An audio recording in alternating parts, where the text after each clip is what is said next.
Hello ସାଙ୍ଗମାନେ, ମୁଁ ହେଲି ଖଟିଆ। ତମେ କୋଉଠୁ ବୁଝିବ ମୋହର ମହତ୍ତ୍ୱ?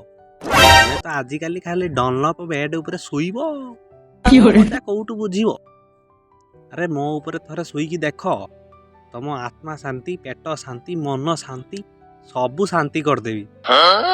ତମ ବେଡ୍ ସେମିତି ତମକୁ ମଜା ଦେଇପାରିବ ନା? ଆରେ ଗରମ ଦିନେ ମତେ ଗୋଟେ ଜାଗାରୁ ନେଇକି ବାରଣ୍ଡାରେ ବିଛେଇକି ଶୋଇ ପଡ଼ିବ, ମଶାରୀଟେ ଟାଙ୍ଗିଦବ, ପବନ ସୁଲୁସୁଲୁ ଦଉଥିବ, କମଳଟେ ଘୋଡ଼ି ପଡ଼ିବ। ଓହ କି ମଜା, ଶାନ୍ତି। ଡନଲପ ବେଡ୍ ଦେଇପାରିବ ନା? କଦାପି ନୁହେଁ। ଏଇ ଯୋଉ କଣା ଦେଖୁଛ ସେଇପଟେ ଏୟାର କଣ୍ଡିସନର ଖାଲି ପେଲି ପକଉଥିବ। ବୁଝିପାରୁଛ ନା ନାହିଁ? ପୁରା ଆତ୍ମା ଶାନ୍ତି।